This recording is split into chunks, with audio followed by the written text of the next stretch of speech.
Hey guys, welcome back to the channel. Today we're excited to talk about two new products for you guys today.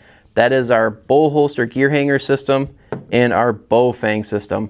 Let's dive into it and talk a little bit more about them and why you may want to upgrade your gear hanger system for this next fall.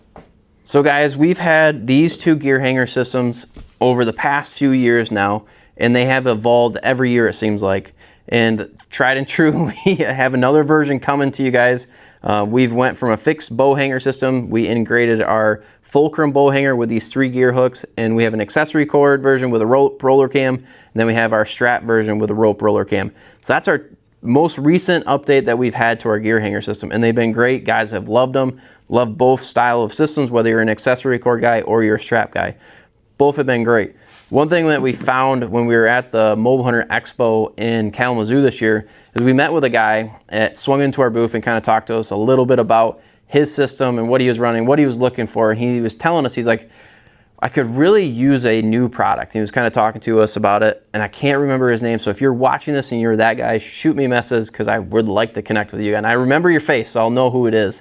But anyway, so he was talking to us a little bit about his system and how he loves using the tethered quick draw, which is a great product. And the only problem that he had, based on what quiver bracket he was using, which was a quickie quiver if I remember right, he had a clearance issue where when he tried to set it into the loop, it would get caught on loop when he would take it out, because that quiver bracket is right there and that hook is right there. So he's like, it'd be really nice if you had a version of that where it goes straight down instead of looping up and curving around. So I thought about it. I was like, man, that's a great idea. I actually am surprised nobody came up with something like that. So I basically hit the drawing board and came up with a quick solution for this, and we started testing it in the fall with a few guys that I've sent these products to, and just said, hey, give me your honest feedback. Want to know how it looks like on your setup and whatnot. So that's where we came up with this Bow Fang system. We have 2 versions. The reason why we have 2 versions of this, we have a bent version that jogs a little bit out. We have a flat version. There's so many different bows, so many different rests, so many different sights, so many different quivers that the possibilities are endless, and we couldn't come up with one version that works for everything. And so we came up with 2 versions, one flat and one bent, to work for everything now. So you basically just need to choose which version is best for your setup, and we'll kind of dive into that so you can understand what would be best for your setup, and then you're off and running. And it's a simple system, but what we wanted to do is we wanted to build our gear hanger system around that. So we used to have this block, we called it the quick draw block because we designed it for guys that use tethered quick draw hook. And so we wanted a system that could integrate with our gear hanger strap or a 1-inch strap.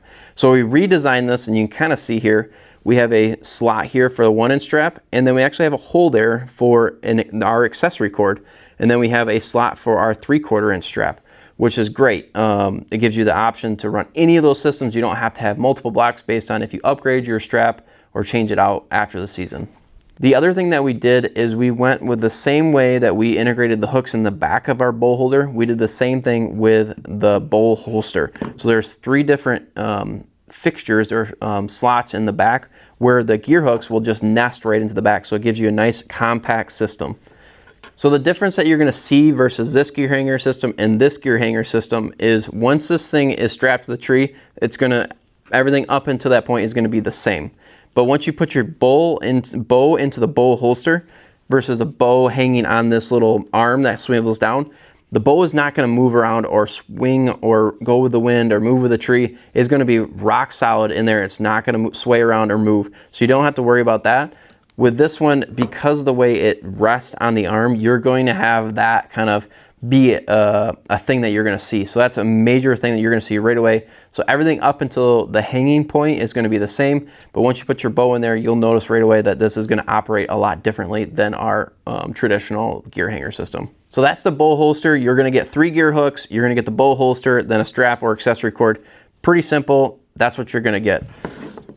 You can also just buy the bow holster by itself if you wanted to. If you already have a gear strap and you want to just use that, or you want to just DIY your own system, you can just buy this if you want to. With the Bow Fang, since we have 2 different versions, you're going to get a bent version or a flat version based on what you choose. With those, both of them are going to come with 2 1024 bolts, which thread right into either your riser or your sight housing. And then each of them is going to come with spacers. The spacers are really critical for the flat one, but not so much for the bent one. But we ship them with both of them because you never know. Somebody might have a goofy setup where they need some spacers even though they have this bent one. So just know that's what you're going to get in the package. So how do you choose which one you're going to get or which one you need? Is it the flat one or is it the bent one? The best way I have explained this to guys that have tested this for us is if you have an offset quiver bracket like this and you're running like a tight spot, red line, I think trophy ridges like this, there's others. If it's offset and not in line with where the bolts mount, then you're going to use our straight one most likely.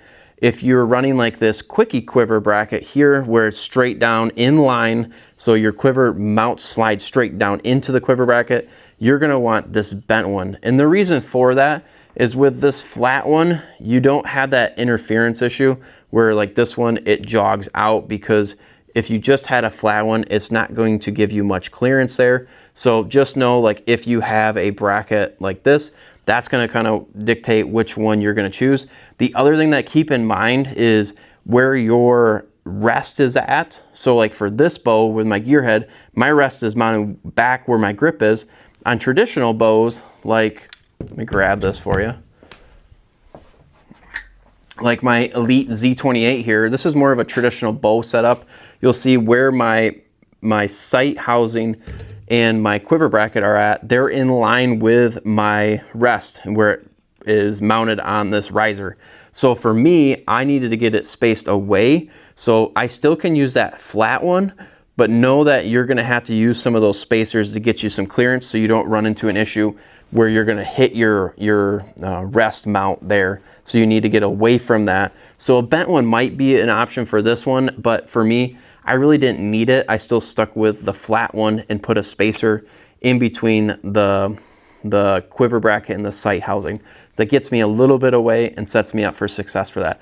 So it just changes based on what kind of quiver you're running, what kind of riser you're running, where your rest is located at. So based on your bow, just kind of take a peek at it and just think, if I had a flat one, how would that look? Would I need spacers?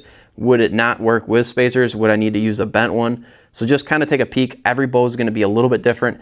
If you have questions, shoot us a message on our website. Send some pictures with your setup, and I can kind of help pick and choose which one you would need. But it's pretty self-explanatory. If you look at your setup, you can pretty much figure out which one you're going to need. So let's go in the woods. Let's put this on a tree and talk a little bit more about the setup that I ran this fall and tips and tricks that you may be able to use this system without using a gear hanger system. If you sell film, you'll be able to use our bow holster with the Bow Fang on your strap for your camera arm and get rid of that gear hanger system completely if you wanted to. So let's go in the woods real quick. Let's throw this on a tree and walk through that real quick. Okay guys, we're outside on the tree. I kind of wanted to show you what it looks like to use our gear strap with the bow holster and Bow Fang, or even the bow holster and our camera arm, or a camera, it doesn't matter if it's ours, how the mounting points go and whatnot like that. So to demonstrate that, I have the straight version like what we showed you on my bow, but I also mounted the bent version with the quickie quiver, so you can kind of see what that looks like if you're going to use it. I'll have to show it as if I'm like a lefty hunting from the other side, but you'll kind of get the gist of it. So first thing I would do is I would climb the tree. I wouldn't pull my bow up right away, so I'll just set this in and pretend like it's not there. I would clip in, I would hang like this, and then I would pull my bow up from here. I would hang my gear strap. You can kind of see this is where my tether is. You can hang it significantly lower beforehand. If I was using like a bow holder, I would hang it way up here because I would want my bow hanging right about there. Now I can change my hanging point and hang it lower, which is kind of nice because everything was going to be lower now. So it's kind of out of the way of my viewable area and even my shooting area. So then I would just slide the bow just in like that, and it just sits there. I really, really like this. Like I kind of already mentioned, is it holds the bow steady. So if there's wind or if the tree's moving or whatever, it's kind of a windy day right now, the bow does not move. It sits there. It's not going to move at all for you. So I can sit here. If a deer comes into me, I can grab my bow, and all I have to do is pull it straight out, and then I can kind of go right at it. So that's why I really like the bow holster. Again, you can still use like tethered quick draw right here. I have it mounted on the top. So you can still slide that into the bow holster just like that and still use it the same way. So if I'm gonna sit in the knee pad with the knee pad eliminator, the KPE, I really liked using the Bow Fang and bow holster like this, because if I'm already kind of sitting, so if I sit down like I would normally sit in the saddle, and I do a lot of sitting when I saddle hunt like this, my bow is right here ready to go at all times. So this is where I actually ran a lot of times without a gear hanger and just ran my camera arm with the bow holster and 2 hooks, one for my quiver and one for my backpack. And this was by far my favorite way to run this system, because then it eliminates a gear hanger, keeps the system very simple. But if I had a deer come in, I'm already sitting in this position. All I have to do is reach over, pulled my bow out, and I'm drawing back instead of like reaching up, trying to pull myself up. It's all right there. So if you're a sitter, I would highly recommend this system over any type, even our gear hangers or any type of gear hanger that's going to hang your bow really high. So you can't, like, it's going to be a lot more movement, potentially getting picked off and whatnot. So that's my ultimate system right there.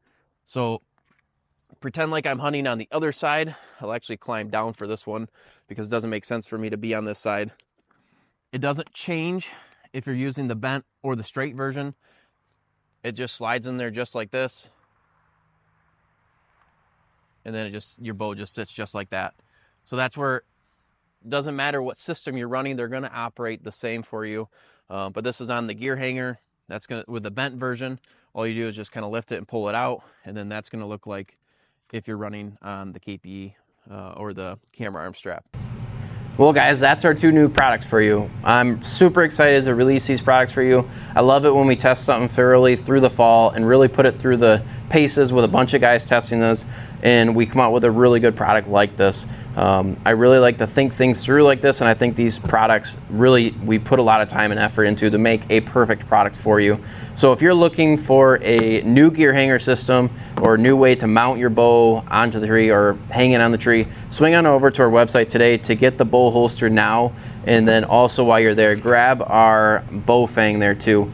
Like I always say in all the videos, guys, stay tuned to our channel because we always have new products, especially because now we're getting out of fall and the busy season for us. I'm able to release those products that we've been testing and that we are really excited but haven't had the time to release. So thank you guys always for the support. Hope and I are blessed to be able to work with you guys and have the greatest customers out there. So as always, stay tuned and we'll talk to you guys next time.